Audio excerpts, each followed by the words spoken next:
Greetings! Today we discuss Barkinson from Jiminy, T.I.G.B.O.T fanfiction, how we discovered Gogol Bordello, no thanks to Ryan, and so much more on this episode of B.G.I.T.P. Invents the Podcast!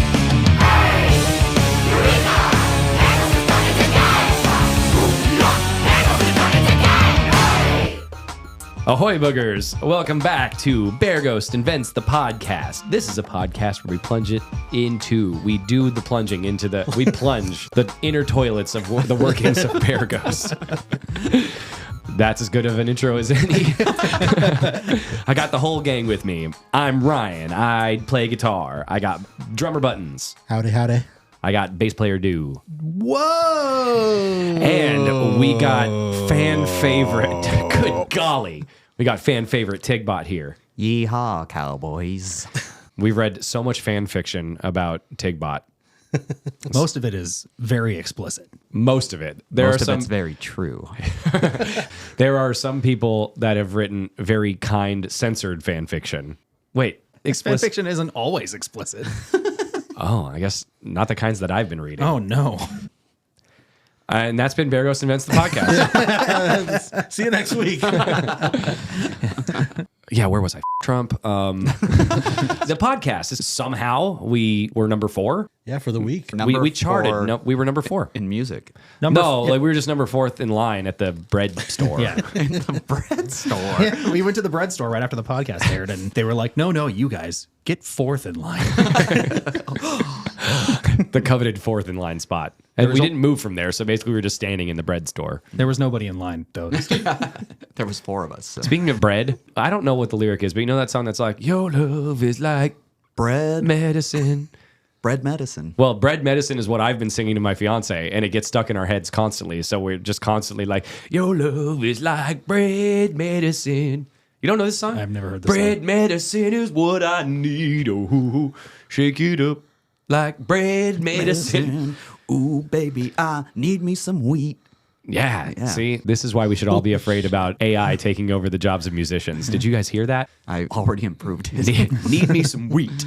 So far, none of this is usable. Podcast. Maybe some It was of it. the number 4 music podcast on the Spotify charts in the United States. That's all because of you guys. Thank you. We also charted top 20 in the UK and Australia, I think, on the Spotify music charts. I want to be specific there. We weren't like the top 20 podcast in the world. That's stupid. There's no way. We wouldn't even be close. No. But apparently there's only like 2 successful music podcasts. So we were probably like 60,000 overall. Oh, yeah, for sure. Yeah. Where did we chart overall? I'm like, I don't know. It only goes up to 100. Yeah, so not even close. Yeah. So never mind. I take back my thanks to you guys because you didn't get us on You the... could try a little bit harder. Yeah, you could. Come on. Make a bunch of different accounts and listen to it on all of those accounts. We named our podcast B.G.I.T.P. Invents the Podcast almost entirely because we did this video when we broke 50 million streams on Spotify. And we did a whole bit about how we were the first band in history to have 50 million streams, which we thought was very funny because obviously Taylor Swift releases a new song and within 2 hours she has like 200 million streams on that song. Somehow, nobody got this joke. But so far, no one has fought back on us being the first podcast. In fact, most comments are correcting people and saying that we are the first podcast. And I just really adore that. Thank you guys for indulging us And playing along with our dumb jokes. because now we're worse than ever. And it's your fault. And I will use you as a scapegoat. I'm glad you guys are listening. I'm glad you guys are liking it. Hopefully you guys are still with us however many episodes later. Who knows? I only have 6 fingers. I can't count as high as 8. This is The Last Jedi. Oh, gosh. That's a callback. Yeah, it's weird that there is as many Star Wars as movies as there are fingers that I have. There's more than that. Yeah. There's more than 8 Star Warses? You said you only had 6 fingers. Oh, man. I don't know how to count because I only have 6 fingers. Anyways, on today's episode, we will be talking about Barkinson. Let's see who can pronounce it the clearest, the fastest. Starting with you, Buttons. Barkinson. Flawless. Barkinson. Good. Bart Simpson. The P after the N is hard. It's hard to say fast. Is there another word that has an N before a P? No problem. Skinpson. Skinpson. Skinpson. Skinpson. You don't have to hit the P so hard, I guess. Barkinson. Skinpson. I think maybe we mentioned this on a previous podcast, but I do need to say that the band was adamantly against naming the song Barkinson. I mean, I don't know if Buttons cared that much, but I was not having it. So how did I convince you? I just pulled rank. Money. Yeah, you did. You literally were just like, I'm going to do it, and there's nothing you can do about it. I'm sorry. I don't wield my power often, but when I do, it's for the important things.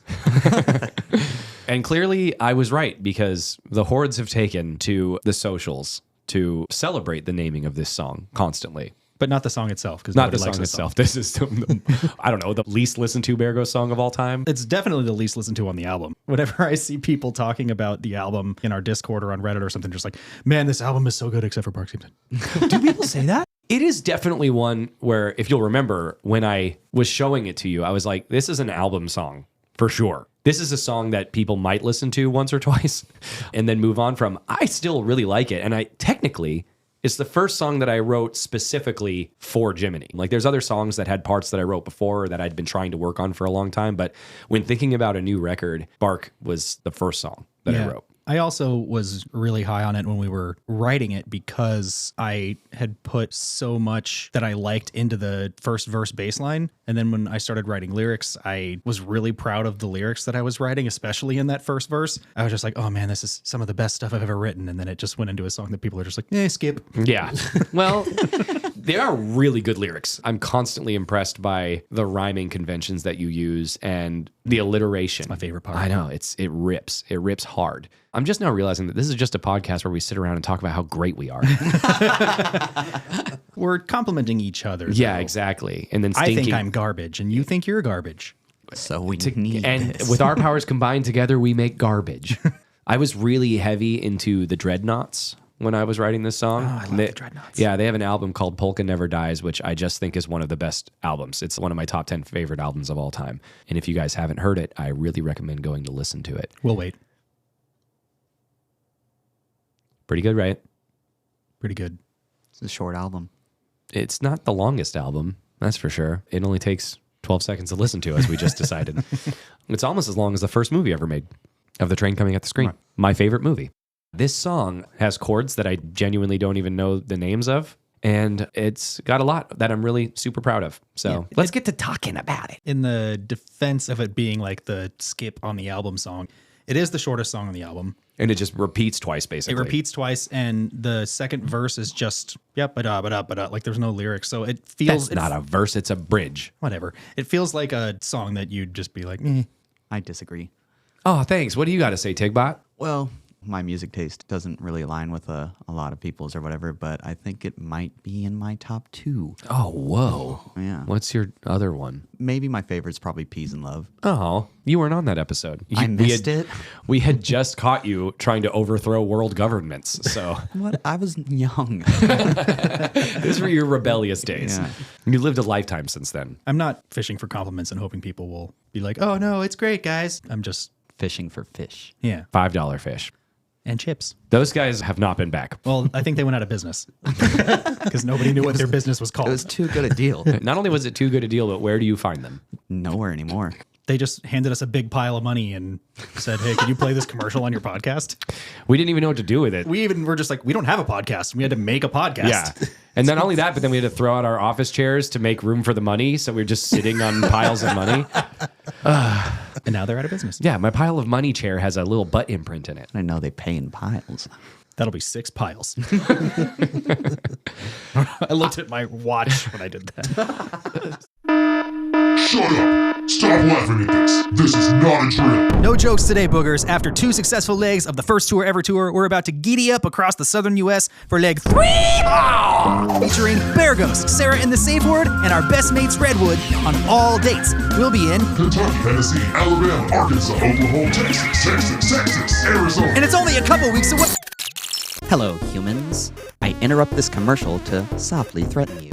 Buy tickets to the 3HA tour, or T.I.G.B.O.T will find and expose your internet search history. Don't tell Bear Ghost I'm doing this, or they'll turn me off. Hey, head over to bearghost.com for tickets and more details. Additional dates may be added. Don't worry, East Coast, we're looking your way. Stay tuned. Now back to us. Shut up! Another thing about this song, it's unconventional in the fact that it goes verse, chorus, bridge, and then verse, chorus, and then it's over. And then the chorus doesn't have a groove. It's just that bang, get bang, get bang. That's not a chorus, Andrew. What the fuck is the chorus? What's wrong, great usurper? Oh, that's right. Yeah. So what you're thinking of the post chorus. Yes. Wow. We've had this problem with chorus names before. The whole reason the Stephen Bradley is named the Stephen Bradley is because we couldn't figure out which one was the chorus. So I would be like, let's take it from the chorus, and people would start playing the Two different parts, yeah. Yeah, the part before the chorus. And so we had to name one part the Stephen and one part the Bradley, and then ended up naming the song the Stephen Bradley, and then wrote the song around a character named Stephen Bradley. So Had to name one part Stephen and one part Bradley. so that we knew what we were talking about. Can you think Yeah. of another way? I can't. See, we're geniuses. We invent lots of cool things. So the bonky, bonky, bonky, bonk here, that's the bonky bonk. I think I just forgot about the chorus. And 'cause the I other always part skip that is, let's call it the chorus. So the chorus is pretty unconventional because it has like the what's wrong? That's one measure. Then it has a bonky, bonky, bonky, bonk right after that. So it's one measure of like beat, and then that groove just stops to have a bonky bonk part, and then goes back into a groove before it goes into another bonky bonk. This song, while maybe being our least celebrated, has some of my favorite imagery in terms of what the lyrics outline. This idea evolved a lot. The original idea you came to me with was something along the lines of like, you had just watched like The Village or something like that really bad Shyamalan movie. No. It was a tree movie, though. I think I was just outside. This forest is like a tree movie. So I was watching a forest and then gave Andrew a concept, but especially because I was listening to the Dreadnoughts, the whole idea was kind of like a folk tale, like people telling a horror That's right. story. It was supposed to be like they're sitting around like a fire and telling almost like a ghost story kind of thing. Right. It was always kind of about what it's about, but we tried different angles of how to go about it. And there was different perspective, and we ended up writing it as like a revenge story from the point of view of nature being like, Well, trees are not great at talking yet. That's So true. Not very eloquent. yeah. That's why it was so hard to write lyrics. And then we're just like, it's fiction. This isn't a real tree movie. This is our. But I am a stupidly massive fan of The Last of Us. And I had read that one of the things that they read when they were putting together the environments for that game was a book called The World Without Us, which is all about what would happen to our cities and structures if we all just disappeared tomorrow and how fast nature would reclaim things. And I think the two things that really stood out to me were the fact of how much constant maintenance that we have to do to keep nature away. One of the things is like at the Panama Canal, they have to constantly push back vegetation so that it doesn't grow and crack the concrete and stuff like that. And New York City, I think they have to pump out thousands of gallons of water from their subway tunnels every day, or else they'll flood in a matter of weeks. Around the same time, we went and saw Mother. The Darren Aronofsky movie. Yeah, which we both thought was fantastic, but apparently everybody hates. You know what? Maybe we thought it was fantastic because we're idiots. Hear me out. I didn't know it was an allegory to the story of the Bible, basically.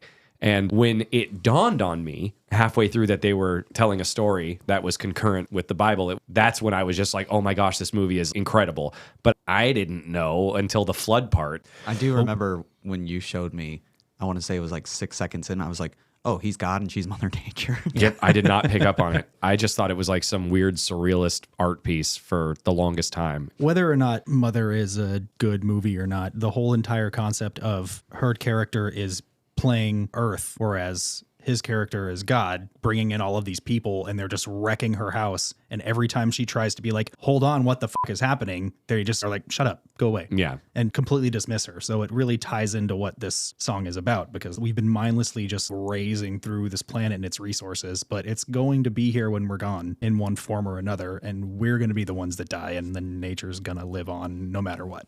I think you were really interested in maybe playing this song live, but not only do people not want to hear it live, but also this is one of the most complicated verse melodies I've ever written. So I don't really want to. I just really like the bonky bonk part, and I wanted to play it live. The bonky part is pretty cool. And I would really like to have the yep, da da da da da da da da da da. I'd really like people to do that. That was like such a fun part to record in the studio. The bonky part has the mandolin, right? Yeah. The bonky that's part has the mandolin my and favorite the part, too. well, the mandolin's also in the bridge. Right. Maybe we can work it into as like a medley one day, We should where we just do the bonky bonk into that part.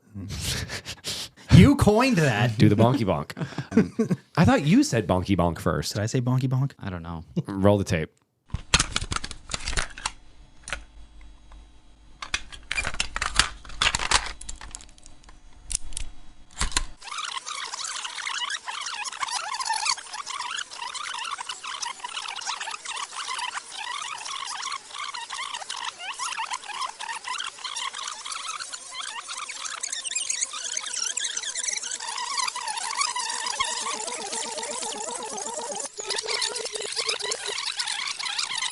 Andrew, what would you call this part?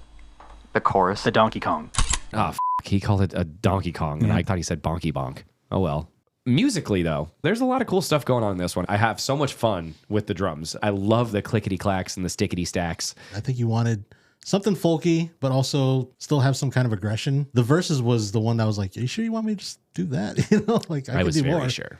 But the rest of the bonky bonk stuff. The song structure to me feels very punk rock, very much in my wheelhouse here. Yeah, maybe So- that's another reason I like it so much, because I always have an affinity for punk-based songs. Especially towards the end, like the outro, we were trying like different variations of how to end this. Oh, and I that's was like, true. how about the second to last part? We just halftime it, and then the rest. We've never done that before. Yeah, The violin and mandolin things that are in between the bonky bonks. And I was like, this halftime part, we should just do like the psycho thing on the violin. We're just like, oh, the slide. Yeah. Oh, yeah. the staccato. I think you originally were just like, no. I don't even think I pressured you into it. I think you just did it to appease me. And I was like, I like it. And I've always been self-conscious about it because I feel like you were just like, stupid Andrew put the stupid part in the stupid song. No, I really like it. It's weird what memories will do, because some of us will have the right one, like me, and you'll have the some of us will have the wrong one. You might be right. When you guys have ideas, even if I don't like them, I try and do them so that I know whether or not they are going to work. And a lot of times they're way better. Like we have a new song that we've been working on that it'll take a long time for you guys to hear. Over this riff part, I had this weird lead, and then Andrew was like, I think you should do a crazy xylophone solo over it, doing this melody, but all these other things in like 16th notes. And I was like, that is genuinely the most insane idea I've ever heard, Andrew. And he was like, no, it would be really cool. And then basically every time I would send him a new pass of it, he'd be like, I really think you should try that other thing. So I just threw one together and sent it to him, and we both love it. Who knows, man? Like sometimes when I'm just writing music by myself, I don't know. Like I'm just writing in a straightforward path, what seems to make the most sense to me. Whereas when you get other musicians in a room, it can always spark something really cool like that. And I love the psycho violin part. And then to your point, Buttons, that part in between it, the blah, blah, blah, blah, blah, blah, I have never been more excited to record anything in my entire life. I don't want to sit here and talk about how I'm not a musical genius, but I ripped that off straight from a Gogol Bordello song. What a band. I know. Great band. Gogol Bordello is still a sore spot for me. I had been trying to introduce Andrew and T.I.G.B.O.T to Gogol Bordello for like 2 years. And Wow. and nobody would listen to them. And so our old band This is was a story now. touring. This is quotes. In quotes, we were touring. Yeah, we were on a road trip where we were playing open mics when they'd let us. Yeah. Which was not a lot. But at one point, we were in a Starbucks trying to book an open mic, and this reporter walked in, and he pointed to Andrew, and he goes, "Hey, you're the bass player." And we were like, "What? Do you know us?" He's like, "No, I interviewed you the other day." And we were like, "No, you didn't." But how did you know he was a bass player? And he's like, "Oh, I interviewed a bass player that looks exactly like him. You guys are in a band?" And we were like, "Yeah." So he interviewed us and then put us up in a hotel room for that night because he found out that 8 of us were sleeping in a van in Walmart parking lots.